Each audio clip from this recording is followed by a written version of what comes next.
Alright, this time the quick speed shop. Check it out. Bam! I'm disassembling and cleaning and painting the rear end that's going in the 1940 Mercury. I'm a professional. Don't try this at home.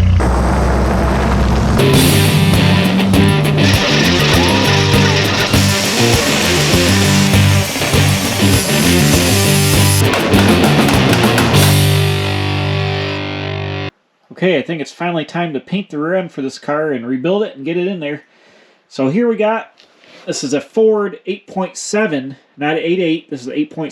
This is out of Ford Granada. I think they only used them from like 77 to like 80 or something like that. When the 8-inch Ford rear ends ran out, they made something to go in its place. And some of the Granadas still got 9 inches if they had V8s, but they made this 8.7 that was a kind of an oddball rear end that only made for like 3 years. And there's no parts availability for it. Nothing from the 8.8 swaps over. The only thing that swaps with other Ford stuff is like the shoes and the drums. They're the same for a lot of the Ford rear ends. But the differential cover, the gears and all that is only specific to this rear end. So what I want to do is get this all cleaned up. It's a C-clip style rear end, so I'm going to pull the rear cover, drain the oil, pull the C-clips out, pull the axles out. I'm actually going to pull the whole backing plate assembly off and try to get my cabinet blaster and blast that up. And I cracked a bunch of the bolts here. I can smell it already. It's got the old rear end smell. It's nasty. So the secret is, I think if I thread a bolt in here so it doesn't come open all the way all at once, it won't puke all over the place. Get in there.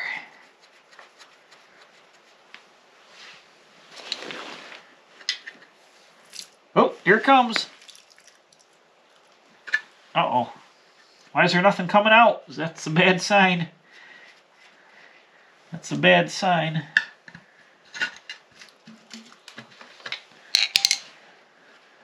There ain't nothing in here. Oh, here we go. Here's a little bit.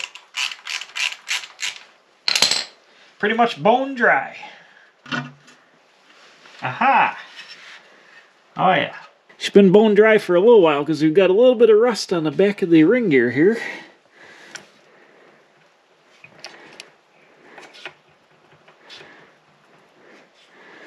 Spider gears all look good. Go ahead and we'll wheel around the ring gear and see what we got here.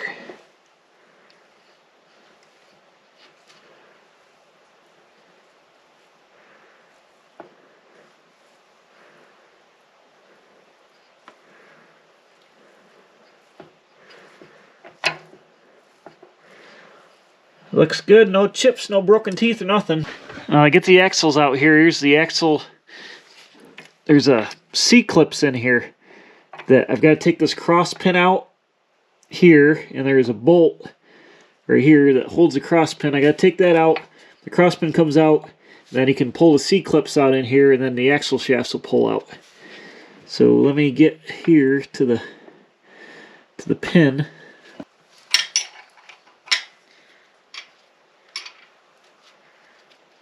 A lot of times these bolts are broken, and especially stuff that's been being hammered on, these bolts are broken. Now how do you suppose get that out of there? Come down here. Ah, there we go. So now I think this pin will push out of here like so. Look at that. There's a cross shaft pin right there. Alright, put some gloves on because it's nasty. So now that I have the pin out, I can push the axles in. You take a magnet here, push the axle shaft in like this, grab the C-clip with a magnet, pull that out. Where'd it go? Yeah, there.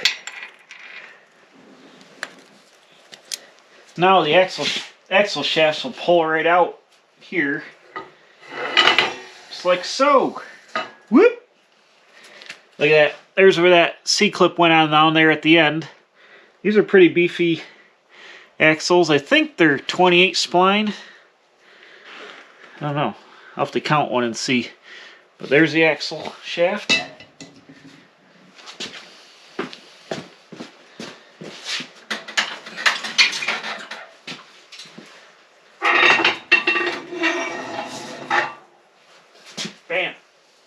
Okay, I took some brake clean and I cleaned up sprayed some brake clean in here to clean up a little bit. I want to get a count. I was trying to find the gear ratio just to verify it's 256. I got some numbers on the ring gear here, but I can't tell what they mean. It says Ford USA D2 AW, and then something like another A or a 4, then 2, 0, C, and like a horse head. So whatever that means, pony or Mustang or something, I don't know. So anyways, I'm gonna count the teeth on the ring gear and on the pinion gear. So let me set you down here. 1, 2, 3, 4, 5, 6, 7, 8, 9, 10, 11, 12, 13, 14, 41, 42, 43, 44. We got 44 teeth on the ring gear. 1, 2, 3, 4, 5, 6, 7, 8, 9, 10, 11, 12, 13, 14, 15, 16. So 16. So 44 divided by 16. Let's see what that comes out to. Oh, 275. No kidding. So we got a 275 ratio. I thought these only came in 256. But that's a good cruising ratio. Not too bad. I'm going to count it again just to verify. Alright, I got the nuts off the brake here. There's 4 nuts to go around here. And bolts. And I should be able to tap on the backing plate and free this thing. Just like that. Aha! Bam! So there's your backing plate with the brakes. Here is the axle seal down in here, and the outer wheel bearing, which is in there. And unlike some rear ends that have pressed in studs, that these actually have fine thread 3/8 bolts that go on the outside here. So I will jam a rag in here before I clean this up, but this will be easy to clean up. I'm going to try to throw this right in the sandblaster cabinet if I can get it. I'm actually reusing the shoes because they're like new and they're riveted. I like riveted shoes. I was looking on Rock Auto and all the shoes you could get were bonded now. So these are good shoes. They're going to be reused. But I got new wheel cylinders and I got a new hardware kit. I think this is just standard like 10-inch Ford brake stuff. So I can clean that up, put all new hardware on it, and put some new e-brake cables on there. But I'll go ahead and I'll blast up the back side of this, clean it up a little bit for the rust. Ta-da! There we go. The only thing left to take off is the old brake housing or brake hose block here, and this is the vent for the axle housing. It's a Howell bolt, I believe. See if I can get. Oh, there we go. Nice.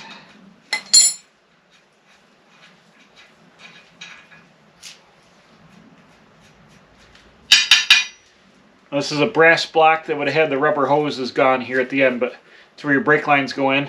We got a new one of those, but the bolt is special. It's a Howell bolt, and it's got the rubber vent for the axle vent on here. So I'll clean this up. I'll save that and clean that up. Back at it here another day. I went off camera and I spent a couple hours scraping this with a what do you call it, like a my pry bar here and a little screwdriver. Got all the nooks and crannies. Got most of the grease off of here. I haven't done any cleaning up of the tube with the grinder yet, but I got most of the grunge off. It was not too bad. You can see there's still some bare metal where there's grease been on it since back in day one. So I got all the heavy stuff caked off. It looks real good. But so first thing I want to do before I get ready to grind this is I got a product here. What is it? Super Clean.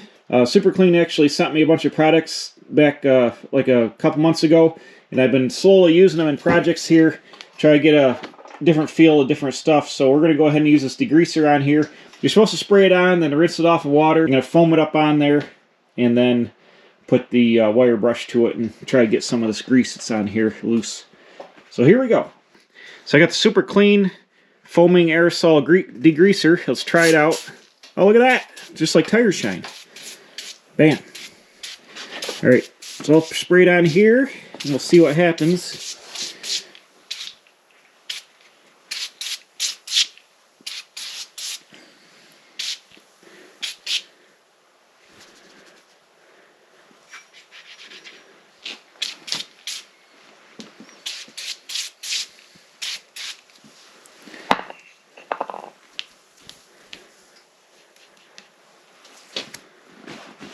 It's bubbling away.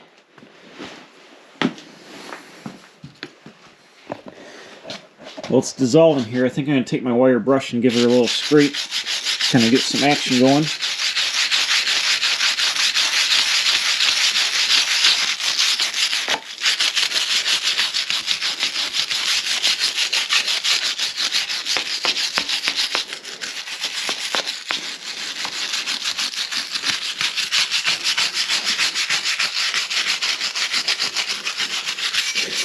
This is just to get the heavy stuff worked out.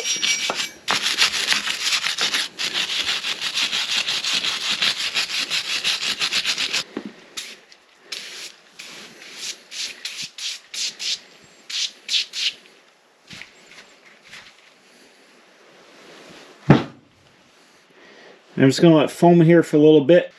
Okay, I went and got a tub of water here. I think I can sponge into this, and I got an old sponge. See if I can get most of this back into the pan. I'm just going to scrub this off of here and rinse it off. Let the super clean do its job. This stuff is biodegradable, so no issues there.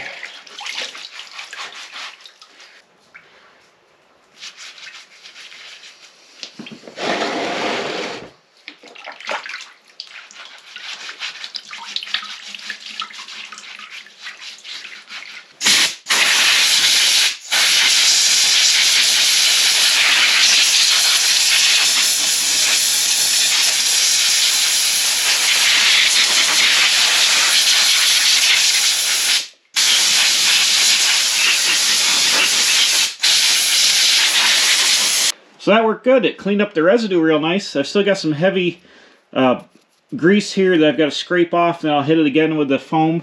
But using that little bit of scrubbing with that pad and all that, it took all the residue right off here. This is nice clean.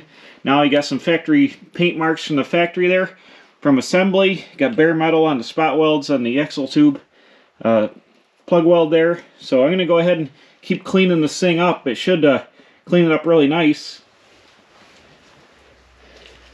The super clean foam degreaser seemed to work good here.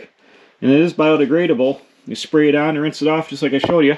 So it worked good on here. So I'm going to keep working at this thing, getting it cleaned up, and then hit this with a grinder and clean all the axle tubes up. This thing will be ready for some paint.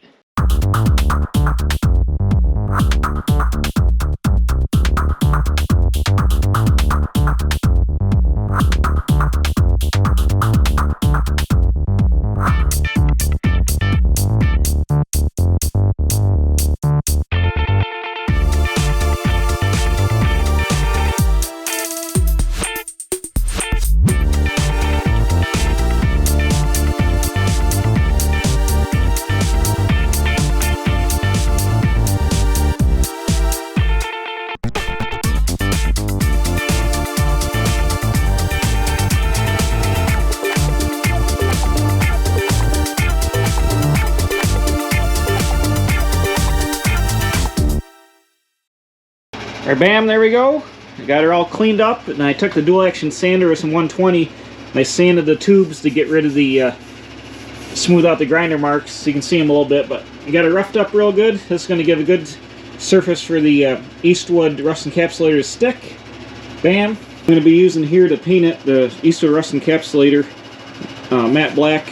It's a real good durable finish, and it helps convert the rust that was on here, you know, makes it inert and encapsulates it. So we'll be good to go. Probably to make this rear end easier to work on, I will, once this is painted, I'll put it back in the car with the leaf springs, and then I can rebuild the brakes and all that once it's in the cars, because this is kind of unstable. I got it way up in the jack stands here, and it kind of wants to rock around. So I'll go ahead and I'll put it in the car first, and then work on it from there.